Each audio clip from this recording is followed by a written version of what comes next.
Bienvenue dans Coaching de jeunes, Coaching d'avenir, le podcast de génération 15-25. Je suis Gaëlle Bouillet, coach certifiée et co-animatrice de ce podcast avec Agathe Bousset. Ensemble, nous sommes membres de l'association Génération 15-25 qui promeut le coaching de jeunes. Dans ce podcast, nous souhaitons vous faire découvrir le coaching de jeunes et ses apports. Alors ensemble, nous allons parler d'orientation avant et après le bac, de réorientation, de confiance en soi et de gestion du stress, de préparation aux oraux et aux entretiens, ou encore de méthodologie et d'organisation. Alors, bonne écoute! Bienvenue pour ce 3e épisode de Génération 15-25, Coaching de jeunes, Coaching d'avenir. Nous sommes aujourd'hui réunis avec Françoise et Marie-France, deux Bonjour coachs de Gaëlle. l'association. Bonjour Bonjour à Gaëlle. toutes les deux. Je vous laisserai vous présenter juste après. Aujourd'hui, on va parler du coup d'orientation avant le bac. Je vous laisse vous présenter. Marie-France, si tu veux commencer. Oui, alors je suis coach d'orientation scolaire et professionnelle dans la région de Rouen, exactement à Mont-Saint-Aignan. Donc j'ai créé ma structure Parcours Singulier pour vraiment aider les jeunes dans leur parcours d'orientation ou de réorientation, et puis aussi dans tout ce qui concerne aussi la réorientation professionnelle. Voilà, et je suis ravie de participer à ce podcast aujourd'hui. Merci. Françoise. Alors oui, moi je suis du côté du Mont-Saint-Michel, donc on reste en Normandie, donc je suis coach de jeunes et adultes et donc j'accompagne avec mon entreprise Émergence, voilà, depuis 2 ans. Génial, merci à toutes les deux. On peut tout de suite attaquer dans le vif du sujet avec toi pour la première question, Françoise, pour voilà, que tu nous dises un petit peu en quoi le coaching de jeunes peut aider à l'orientation avant le bac. Alors oui, hein, donc la question de l'orientation se pose généralement tout au long de notre scolarité, hein, chaque année, on entend parler de Parcoursup, souvent au mois de juin, etc., même avant. Mais l'orientation peut s'accompagner dès la quatrième, troisième en fait, parce qu'en troisième, ils ont déjà un choix à opérer, hein, 3 voies, donc soit générale, lycée général, ou professionnel, ou apprentissage. Donc la démarche de coaching peut commencer dès à ce moment-là.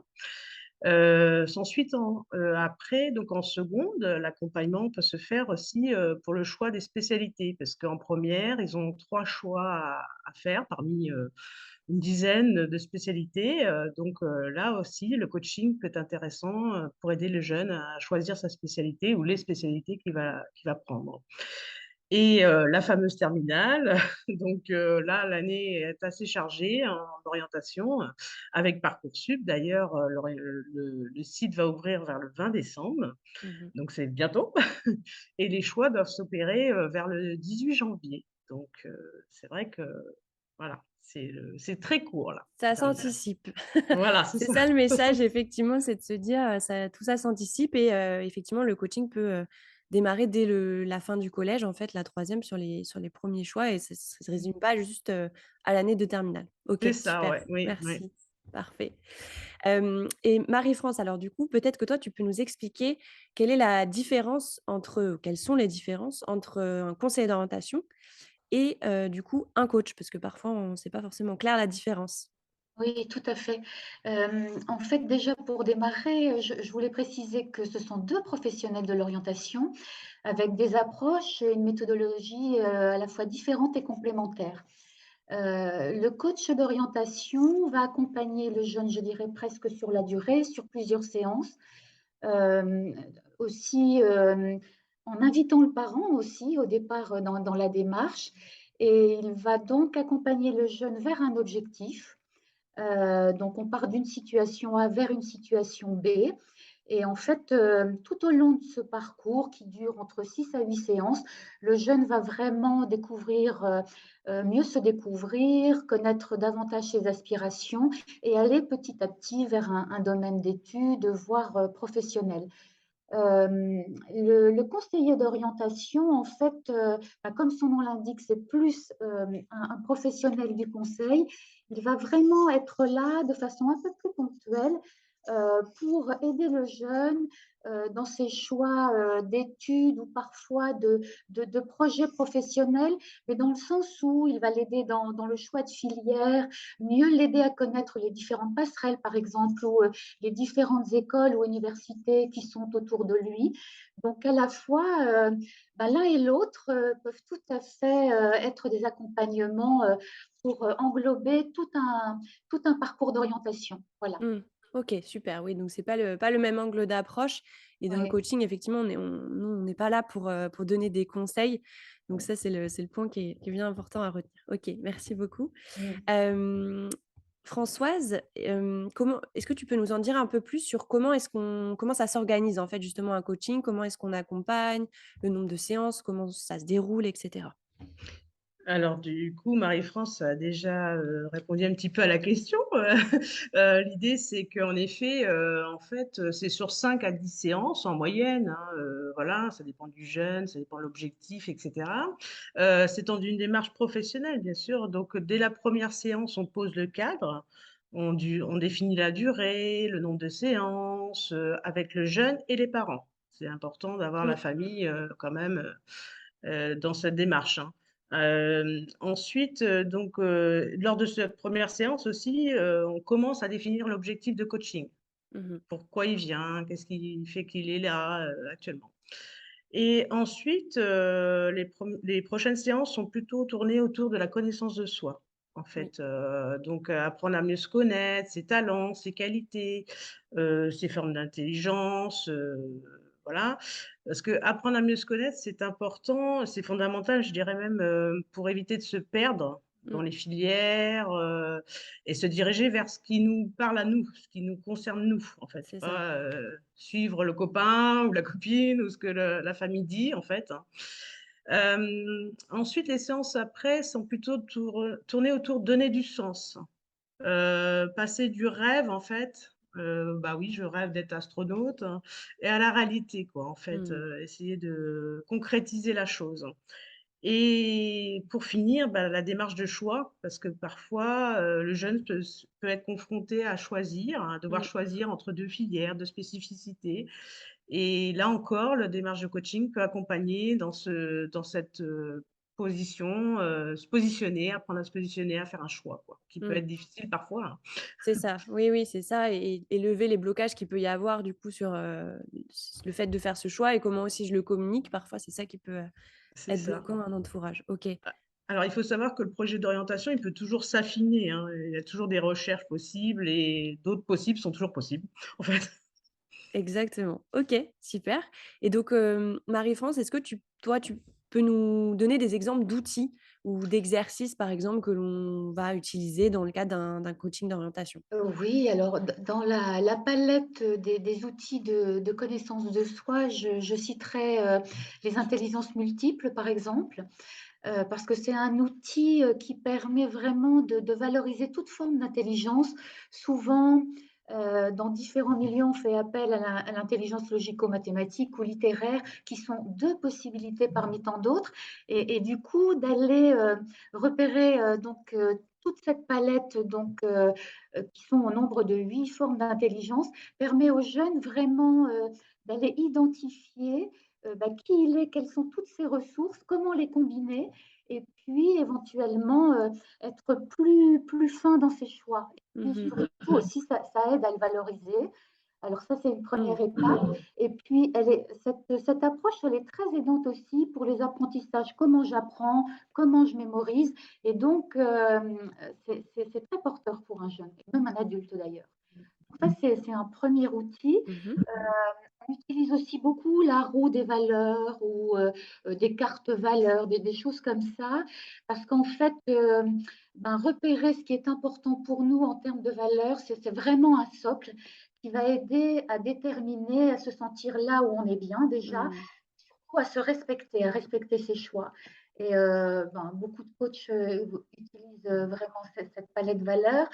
Et puis, je pensais à une autre chose en écoutant aussi Françoise là, c'est l'échelle des choix, parce qu'effectivement, quand il s'agit d'aller vraiment vers le concret, affiner, décider de ce que l'on fait, entre un, 2, 3, voire 4 choix, d'aller identifier ce qui est aussi très important pour nous et là où on se sentira le mieux, bah, c'est important d'aller creuser ces choix et donc par cette symbolique de l'échelle, quoi. Voilà. OK, génial. Effectivement, l'idée du coach, hein, c'est de s'adapter, à la personne qu'on a en face et de dégainer, le bon outil au bon moment. Donc, ce travail des valeurs, il est assez fondamental et puis, comme tu disais, le sujet des choix aussi et des modes d'apprentissage qui peuvent être complémentaires selon Mmh. les problématiques finalement, rencontrées par le jeune. OK, super, Mmh. merci. Françoise, est-ce que toi, tu as, un exemple, de cas qui, toi, t'a marqué dans l'accompagnement à l'orientation? Alors oui, en fait, c'est mon premier coaching de jeune, hein, qui m'a marqué. Peut-être que j'étais novice. Alors, en fait, c'est une jeune donc qui était en troisième en décrochage scolaire, hein. Donc vous voyez l'introduction, tout à l'heure, je parlais très jeune, hein, en effet. Ouais. Et du coup, cette jeune était en décrochage scolaire, fin de troisième, ne voulait plus même se lever, hein, voulait plus sortir de chez elle, et cetera. Et donc à travers la démarche de coaching, ça lui a permis de redonner du sens, se Mmh. remotiver et là actuellement, donc on a trouvé ce qu'elle souhaitait faire, elle s'est positionnée et donc elle fait un service civique là OK, actuellement et super. elle a engrangé une reformation, enfin elle a repris sa formation de BPGEPS, enfin elle a pris une formation de BPGEPS. Mmh. Donc elle est en parallèle, voilà, elle s'est remis en mouvement, en action et ça c'est vrai Super. que je pense que ça restera gravé. Ouais, c'est normal, je Mmh. comprends et effectivement, ça me fait penser au fait que, en tant que coach de jeunes, on peut être amené à accompagner sur de l'orientation, alors que c'était pas forcément la demande, initiale et effectivement que finalement au départ les parents, le jeune viennent avec, le sujet de la démotivation et finalement en creusant, nous, dans les différentes séances, on se rend compte que c'est lié à un projet d'orientation et en affinant ce projet d'orientation, on arrive à remettre, en action comme tu disais et à redonner de la motivation donc c'est aussi l'intérêt d'avoir, un coach de jeunes qui maîtrise les différents aspects aussi, liés aux jeunes. OK, super. C'est ça. Vous vouliez rajouter quelque chose là-dessus? Oui, moi j'ai un Vas-y. autre exemple, qui me vient là au sujet de l'accompagnement d'une terminale.